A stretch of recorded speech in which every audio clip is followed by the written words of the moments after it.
বাংলাদেশ মুসলিম রাষ্ট্র নয়। বাংলাদেশে আমার অনেক ভালোবাসার লোক আছে, ভক্ত আছে, ফোন করে, বড় কষ্ট লাগে। যত রকমের পাপ বাংলাদেশে পাবে, দেখছেন না মানুষ কতটা নির্বোধ হয়।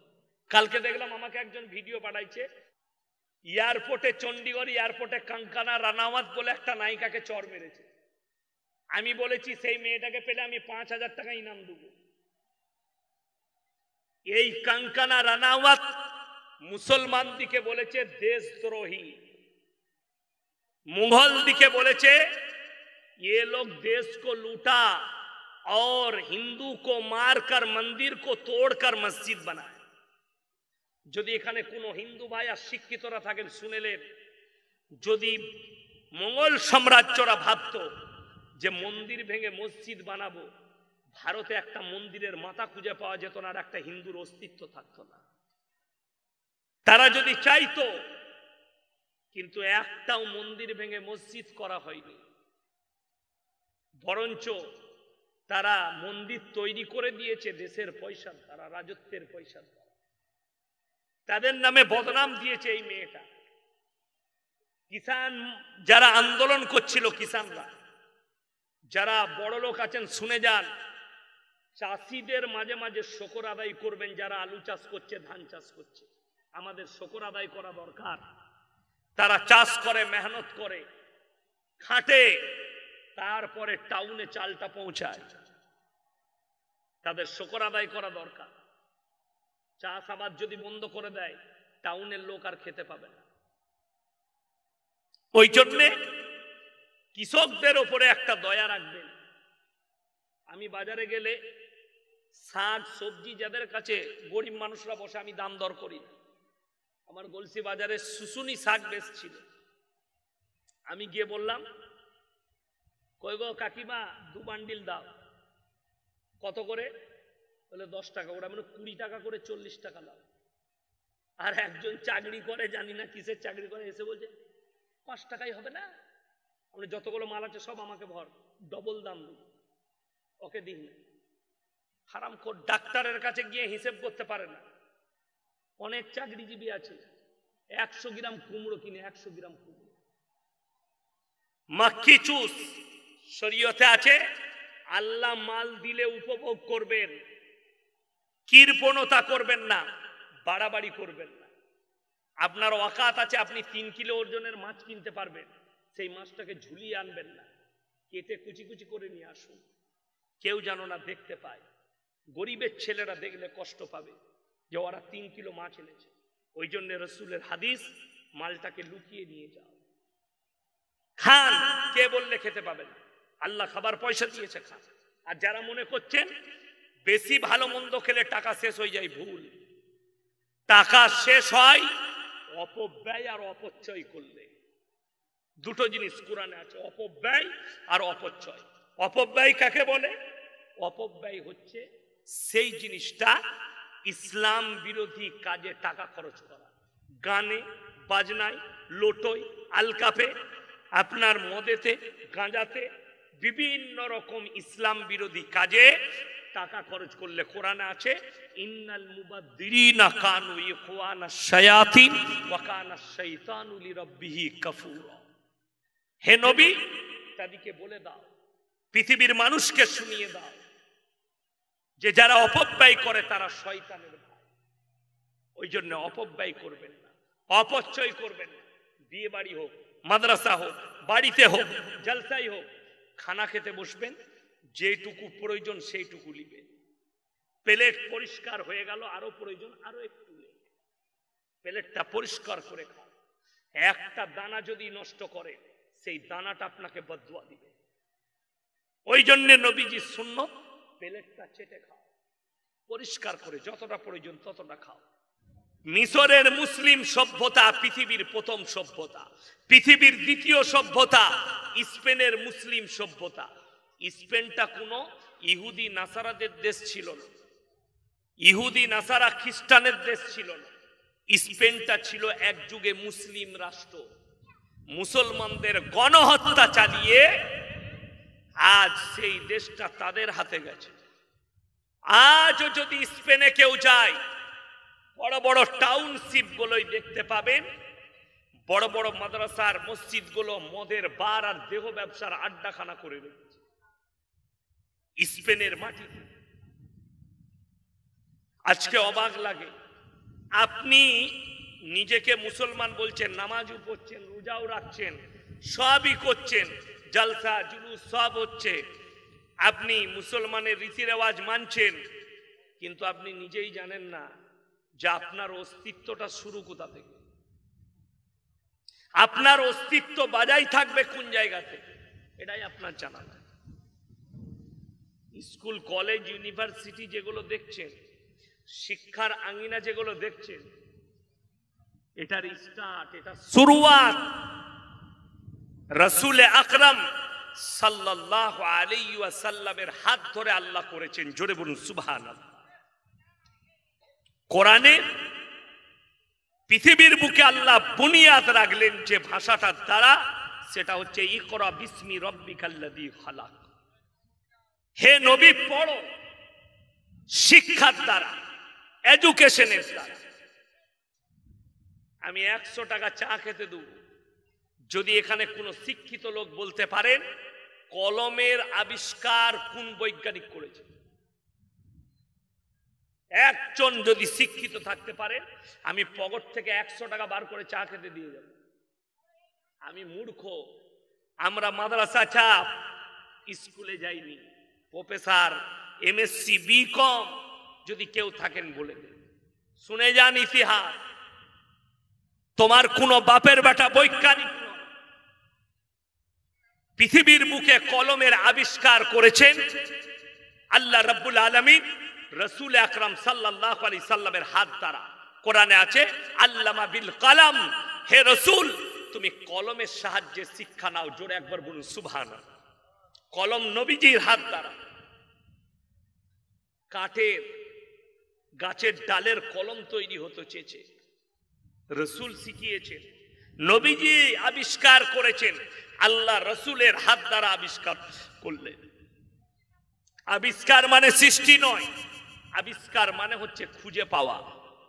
যারা মনে করে আবিষ্কার মানে সৃষ্টি, তারা মূর্খ, গণ্ড।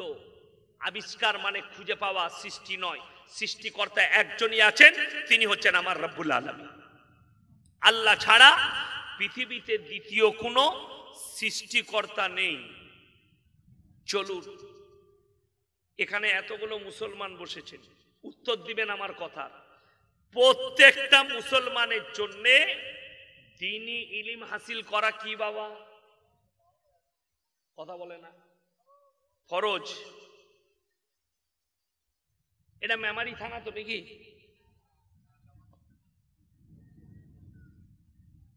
যদি মেমারি থানা হোক আর জামালপুর হোক জানি না, এই গোটা থানার সমস্ত মুসলিমদের যদি সমীক্ষা করা হয়, কত পার্সেন্ট মুসলমানের কাছে দ্বীনি ইলম আছে?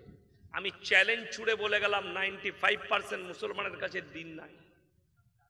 ঠিক বললাম না ভুল বললাম? 95% মুসলমানের কাছে দ্বীনি ইলম নাই। যদি কেউ চ্যালেঞ্জ দেন, বাপের বেটা হলে দাঁড়িয়ে বলুন আপনি ভুল বলছেন, আমি তোমাকে দিয়ে প্রমাণ করিয়ে দেবো তোমার কাছেই নাই। যদি বলেন এটা খুব জরুরি, আপনি বললেন ফরজ। ফরজ মানে জানেন কি?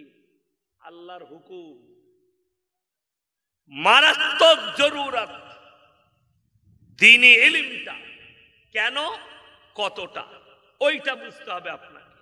কেন, কতটা, এই জন্য জরুরত।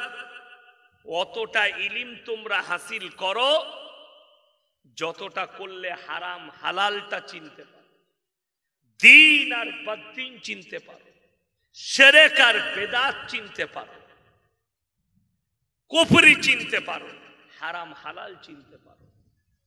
আমাকে যারা ফেসবুকে যে হারামখোরের আওলাদরা গালি দেয়, যে সমস্ত হারামখোর মুসলিমগুলো গালি দেয়, আমি প্রুফ ছাড়া কথা বলি না।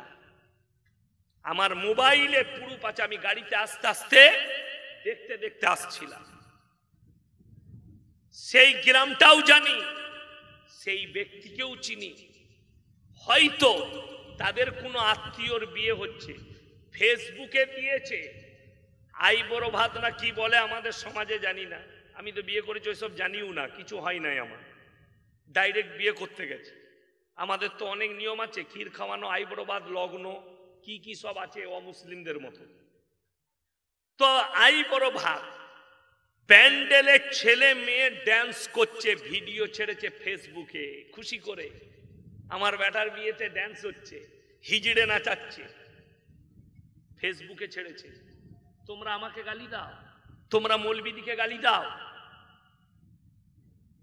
শুনেলেন, আমাদের সমাজে বর্তমানে যতগুলো বিয়ে হচ্ছে, 100টা যদি কাজ হয় বিয়েতে, একটা বাদ দিয়ে 99টা হারাম কাজ হয়, 99টা হারাম। এই গোটা মেমারি থানার যতগুলো মৌলবি আর মুফতি আছে, আমি চ্যালেঞ্জ ছুড়ে গেলাম, শওকতের বেটা, কেউ যদি প্রমাণ করাতে পারে যে বিয়েতে বরযাত্রী নিয়ে যাওয়া জরুরি, আমি তার জুতোর মালা পরবো বলে গেলাম, ক্যামেরা চালিয়ে মেমারি বাজারে।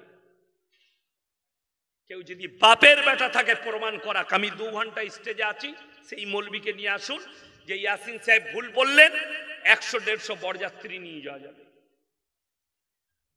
আমি চ্যালেঞ্জ দিলাম, সেই মৌলবীকে যদি মাদ্রাসায় আবার না বসাতে পারি, তো আমি শওকতের বেটাই নয়, নিয়ে আসুন। বরযাত্রী ইসলামে কোথায় পেলে? এখন তো বড় লোকদের ভালো নিয়ম, হুজুররা ফতোয়া দিচ্ছে বেটার বিয়েতে পণ লিয়া যাবে না, দাঁড়া ওদিকে জব্দ করছি। জব্দর লাইনটা কি? বিয়াই আমার বেটার বিয়েতে কিন্তু 1 টাকা লুবো না, কিচ্ছু লাগবে না, কিন্তু ঝামেলা কি জানেন তো? বলে কি ঝামেলা গো? ওই 300টা কিন্তু বরযাত্রী আসবে, মানে তোর বিচ এরকম করে মারবো না, বেঁকিয়ে মারবো। কথাটা বুঝতে পেরেছেন না পারেন? এর থেকে বড় হারাম কাজ আর কিছু নাই। তুমি যদি তোমার মরদ বেটার বিয়ে দাও, 5টা থেকে 7টা লোক নিয়ে যাবে। অলিমার দিনে মেয়ের বাড়ি তোমার যত আত্মীয় আছে আর আমার যত আত্মীয়, যত পারবে খাও। তোমার 10টা লোককে খাওয়াবার যোগ্যতা আছে, তুমি 10 জনকে খাওয়াবে। মেয়ের বাপকে পণ বাদ দিয়ে, মানে নাকটা এরকম করে ধরবো না, ঘুরিয়ে ধরবো, সব রকম করেই ধরা যায়। মৌলবীরা বুঝতে পারবে? হ্যাঁ, কায়দা কোরআনে আছে, ফাইন কানা লাকুম কাইদুন ফাকিদু, তোমরা কায়দা দুনিয়াতে চালাও, আমার আল্লাহর কাছে কায়দা চলবে। ভেবে দেখুন, আপনি মুসলমান বলে দাবি করছে, দ্বীনি ইলম অতটা হাসিল করতে হবে, আপনাকে বুঝতে হবে ইসলামী শরীয়তে। এখানে একজন দাঁড়িয়ে বলুন গান বাজনা জায়েজ আছে? কথা বলেন না কেন? গান বাজনা জায়েজ আছে? হারাম। আমি এটাও বলে যাচ্ছি, আমি গোল আলু বক্তা কিন্তু লয়। যারা মনে করবেন যে গোল আলু বক্তা, আমি কিন্তু গোল আলু বক্তা লয়, আমি কিন্তু লম্বা আলু, গড়িয়ে দিলে গড়াবো না, আমি আমার কথা বলবো। এখনই যিনারা দাওয়াত দিয়েছেন এসে যদি বলেন হুজুর এত কড়া বক্তব্য দিবেন না, তোর স্টেজ তুই বুঝলে, আমি গাড়ি চেপে পালিয়ে যাবো, পয়সা ফেক তামাশা দে। আমি কিন্তু ওই কথাটাই বলবো যেটা আমাকে আল্লাহ হক বলাবে। তোমার কোথায় লাগবে সেই জায়গায় মহলমটা লাগাও, তুমি সেই জায়গাটা শুধরাও। আজকে কষ্ট লাগে, একটা আলেম বিয়ে পড়াতে যায়, হারামখোররা ড্যান্স করে। মুসলমান বেটার বিয়ে দিয়ে নিয়ে এসছে, আরে বৌমার সঙ্গে শাশুড়ি ড্যান্স করছে। মুসলমানের কথা বললাম, আল্লাহর কসম করে বলছি, আমি ভিডিও দেখেছি, এটা যদি মিথ্যা বলে থাকি আল্লাহ যেন আমার জবানকে বন্ধ করে দেয়। আপনাদের মনে হবে বানিয়ে বলছে শওকতের বেটা, না, ভিডিও দেখেছি আমি, আমাকে মানুষ দেখাইছে ভিডিও। দেখুন হুজুর, মুসলমান শাশুড়ি আর বউ একসাথে, বৌমা একসাথে ড্যান্স করছে বিয়ের বউ ভাতের দিনে। এইটা হচ্ছে মুসলমানের হাল। এই আখলাক চরিত্র এলো কোথা থেকে? পশ্চিমী দুনিয়া থেকে এলো। যারা মনে করছেন পশ্চিমী দুনিয়ায় সভ্যতা আছে, আল্লাহর কসম করে বলছে ওটা বর্বরতা। যারা মনে করছেন ছোট পোশাক পরাটা ওটা মডেলিং। তো জেনে রেখে দিবে সব থেকে বড় মডেলিং হচ্ছে মেমারির কুত্তাগুলো যারা কোনো পোশাকই পরে না। এটা মাথায় নিয়ে যান যারা মনে করছেন মডেলিং এর যুগ, আমার বিটি ছোট পোশাক পরবে, আমার বিটি নেগেট পোশাক পরবে, এটা মডেলিং। তাইলে তোমার ঘরের তোমার গ্রামের কুত্তাগুলো সব থেকে বড় মডেলিং যারা কোনো পোশাকই পরে না, ন্যাংটোগুলো। এটা লেখে নেন কাগজ থাকে। সভ্যতা কাকে বলে তুমি জানোই না। ফিল্মের একজন আর্টিস্ট, নাম দেখে নেবেন বার করে গুগল থেকে, তার নাম হচ্ছে জাভেদ জাফরি, মুসলিমদের আর্টিস্ট। তাকে একটা প্রোগ্রামে একটা মুসলিমদের ছেলে প্রশ্ন করছে, স্যার मैं एक सवाल करना चाहता हूं, बोलो क्या बात है?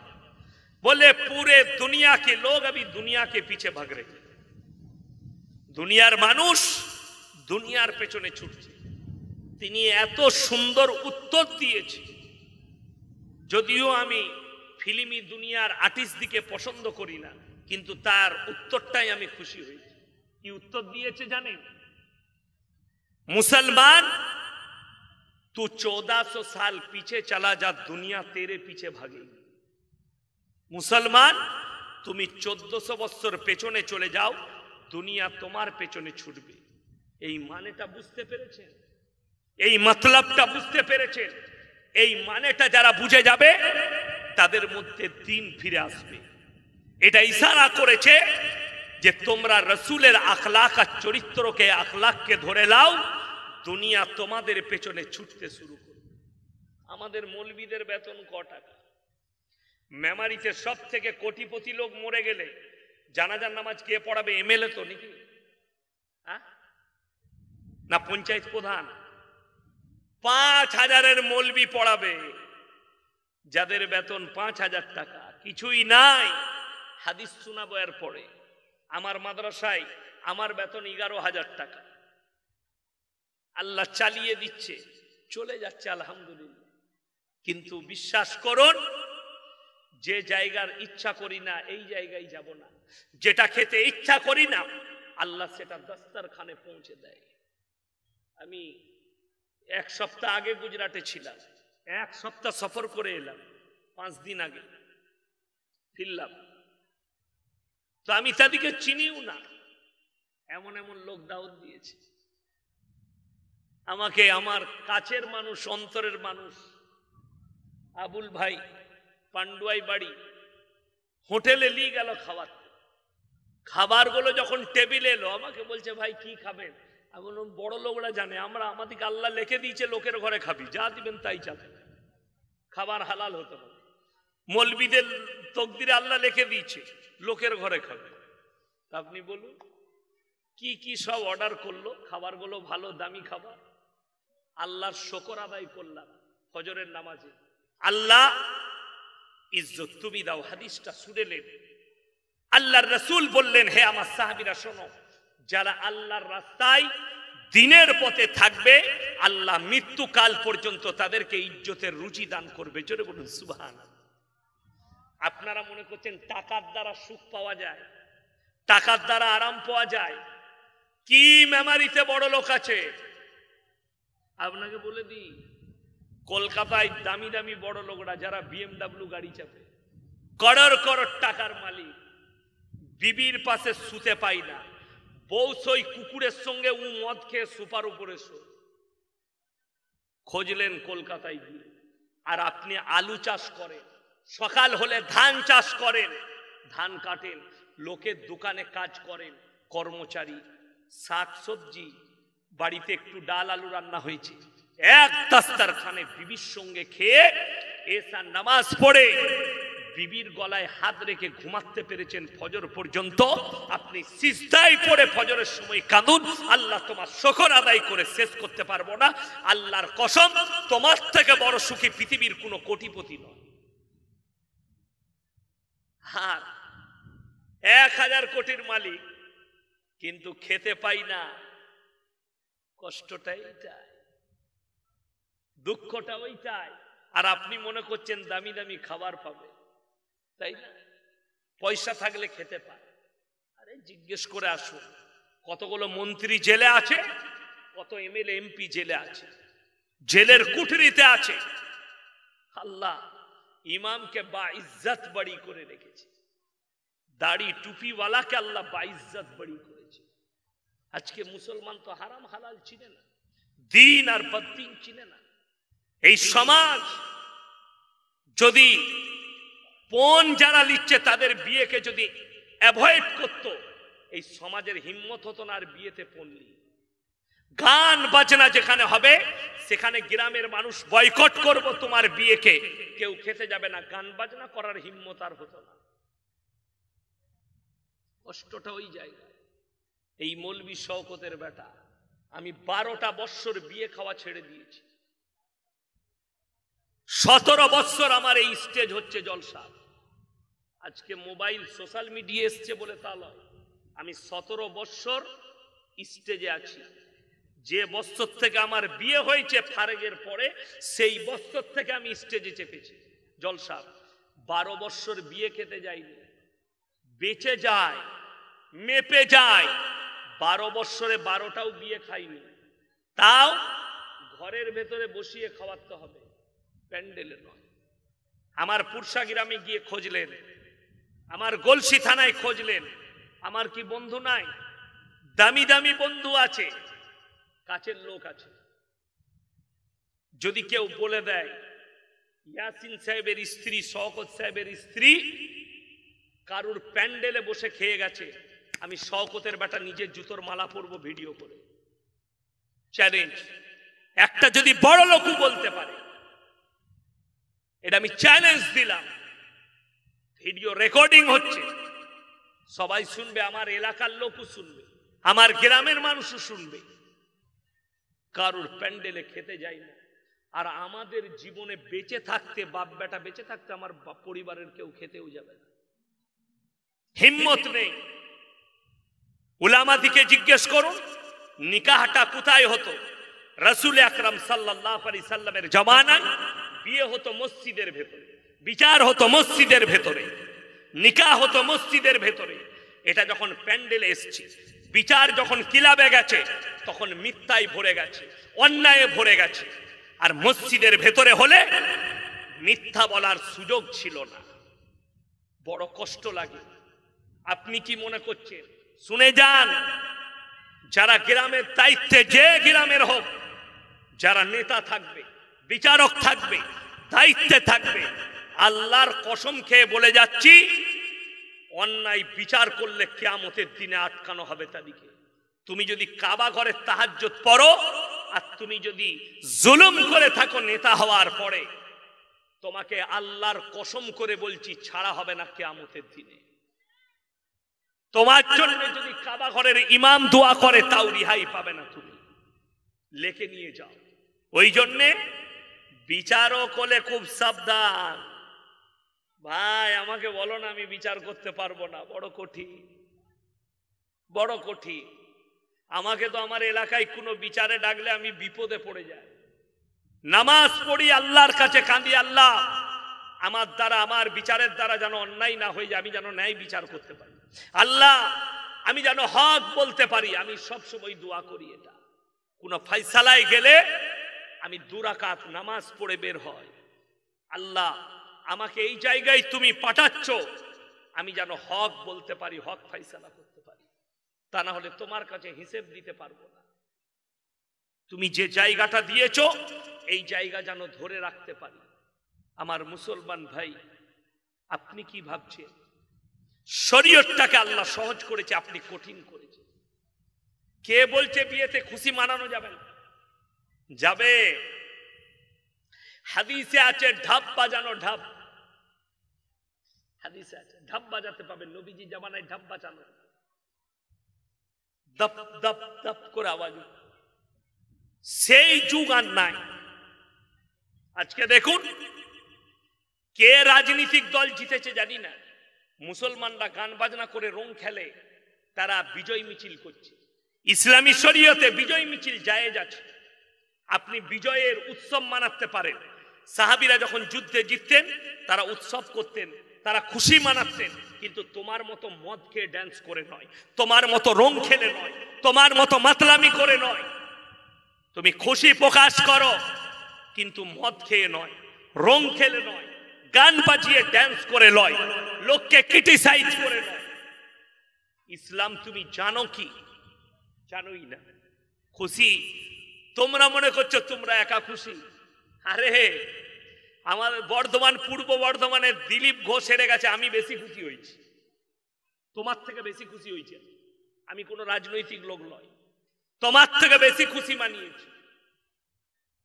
কিন্তু বড় কষ্ট লাগে, আমার খুশির সঙ্গে তোমার খুশি, আমার খুশি স্যার জায়েজ খুশি, তোমারটা হারাম খুশি। তুমি ড্যান্স করছো, মদ খেয়ে খুশি মানাচ্ছ, বড় কষ্ট লাগে। আর তুমি নিজেকে বলছো জুম্মার দিনে ওই হারামখোর মাতাল কটা উজু করে গোসল করে একদম পরেজগার হয়ে আতর লাগিয়ে হারামখোর ফাঁস কাতারে বসছে, বললেই দোষ। কষ্টটা ওই জায়গায়। আপনি দিন বুঝেননি কেন? আপনার কাছে দিনই ইলিম নাই।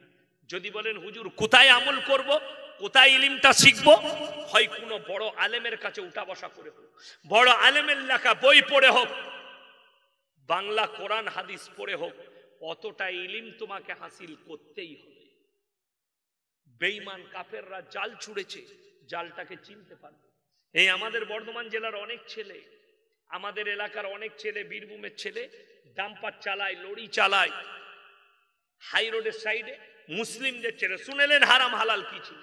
হাই রোডে গাড়ি নিয়ে দাঁড়িয়েছে, হোটেলে খাবে, ঢুকি প্রথমে বলছে এক বোতল মদ দে ভাই, মদ খাওয়া হয়ে গেল। এরপর বলছে মুরগির মাংস আর রুটি নিয়ে। হোটেলের বেচারা কর্মচারী অমুসলিম ছেলে, সে মুরগির মাংস আর রুটি এনেছে। এ হারামখোর তখন জিজ্ঞেস করছে মুরগিটা জবাই না কাটা? মার জুতো করে ওকে আগে। আচ্ছা, যে লোকটা মদ খেলো তার আর ওইটা দেখে লাভ আছে? কথা বলে ই মনে করেছে মদ খাওয়াটা চলবে, কিন্তু মুরগি আমাকে জবাই খেতে হবে। এই ইলিমটা হাসিল করতে বলছি আপনাকে যে মদটাও স্পর্শ করা হারাম, কাটা মাংসটাও তোমার হারাম। যেমন কাটা মাংস তেমন মদ। এই দুটো বুঝার লেগেই ইলমটার প্রয়োজন। চলুন, আপনি যদি সকালবেলায় উঠে মেমারি টাউনে যান, বর্ধমান টাউনে যান, কোনো অপরিচিত হোটেলে খেতে গেলে আপনাকে জিজ্ঞেস করতে হবে না দাদা মুরগিটা জবাই না কাটা? হবে না? হবে না? করতে হবে। কেন? শর্ত এটা। আমাদের দেশের লোকদের নিয়ম কি জানেন? ও অসুবিধা নাই তো, যাই করুক নাই করুক, জলসায় গিয়ে হযরত হাত তুলে দোয়া করছে, তোর হুজুরও মার খাবে, তুইও মার খাবে। আগে জিজ্ঞেস করেছি? আমি যে দোয়া করি, আমি যে নামাজের পরে কাঁদি, এই দোয়া কবুলিয়াতের জন্য শর্ত কি আছে? এক নম্বর শর্ত হচ্ছে হালাল খাবার, তবে দোয়া কবুল হবে। এক নম্বর শর্ত হালাল খাবার। আপনি জবাই করা মাংস বুঝে গেলেন যে আমাকে জবাই করা মুরগি, গরু, ছাগলের মাংস খেতে হবে। সকালবেলায় উঠে আপনি বাজারে গেছে, গিয়ে জিজ্ঞেস করছেন দাদা 1 কিলো জবাই করা মুরগির মাংস দেন। আপনি কিনছেন জবাই করা মাংস, টাকাটা আবার সুদের টাকা, সেই একই মাল দাঁড়িয়ে। কথাটা বুঝতে পারেন? টাকাটা কিসের টাকা? সুদের। অনেকজন মনে মনে করে হুজুর সুদটা কি খারাপ? না, সুদটা কতটা ভালো শুনে লাও। কোরআনে আল্লাহ বললেন ওয়াহাল্লাল্লাহুল বাইয়া ওয়া হাররামার রিবা। হে আমার নবী, সুদকে আমি হারাম করেছি আর ব্যবসাকে হালাল করেছি। আমার নবী বিশ্ব নবী বললেন, হে আমার সাহাবীরা শোনো, হাদিস বর্ণনা করলেন, কেউ যদি এক টাকা সুদ খায়, নিজের মায়ের সঙ্গে 36 বার জিনা করার সমান পাপ হবে। 36 বার জিনা করার সমান পাপ হবে 1 টাকা সুদ খেলে। সুদ কত ভালো বুঝলাম। এই সুদের বয়ান করলে খুব বিপদ। সকালবেলায় গ্রামের চায়ের দোকানে সুদখোর মাল কটা আমাকে গাল দিবে, ও বাজে মলবি এনে বলবে না? বলবে না? ওই মাল কটা গাল দিবে। তোমরা গালি দিলে কোরআনের আয়াত পাল্টাবে না, তোমরা গালি দিলে শরীয়ত পাল্টাবে না, রাসূলের হাদিস পরিবর্তন হবে না। আজকে ওই জন্যই তো গ্রামে গঞ্জে চায়ের দোকানে ইয়াসিন সাহেবের বায়ান লাগিয়ে দিয়েছে চায়ের দোকানে, আর মুসল্লিরা বসে শুনছে, কি বায়ান করছে, একদম হক কথা বলে। আমি বললে হ আর ইমাম বললে তাড়িয়ে দিবি। কথাটা বুঝতে পেরেছেন না পারেননি? আমার কথাগুলোই যদি ইমাম জুম্মায় বায়ান করে, ইমামের চাকরি চলে যাবে। তার প্রুফ নেবেন। আমার বর্ধমান জেলা, আমি জায়গার নাম করব না, রেকর্ডিং হচ্ছে ইউটিউবে, কালকেই পৌঁছে যাবে, তারা গাল দিবে, আমাদিকে বলেছে। রমজান মাস মাইয়াত হয়েছে গ্রামে, এরপর প্রত্যেক গ্রামে একটা করে মোড়ল থাকে, থাকে না? থাকে না? এ মোড়ল থাকে না গায়ে? একটা করে থাকে। আবার কিছু কিছু গ্রামে এঁচড়ে পাকা মাল আছে, রোদে পেকে গেছে, ওগুলো খুব খারাপ খেতে। তো জানাজার নামাজে দাঁড়িয়ে এলান করছে, ভাই যারা জানাজার নামাজে এসছেন, নামাজ পড়ে খানা খেয়ে যাবেন। ইমাম সাহেব বললে রমজান মাসে এলান করা হারাম। হয়ে গেল। সকালবেলায় মসজিদ কমিটি ইমামকে তাড়িয়েছে। এটা আমি বানানো গল্প বলি নাই, সত্য ঘটনা। ইমামকে তাড়িয়ে দিয়েছে। গেল, আমি জলসাই বললাম, আর আজকে আবার আমি মেমারি থানায় ফতোয়া দিয়ে যাচ্ছি, রমজান মাসে মাইয়াত বাড়িতে খানা রান্না করাটাই হারাম। যদি বলেন হুজুর কিছু তো আত্মীয় স্বজন আছে অসুস্থ, তো অসুস্থ হলে তোকে কে আসতে বললো? বে তুই তো ঘরে থাকবি, ওই নামাজটা তো আসাটা ফরজ লয় তোর লেগে।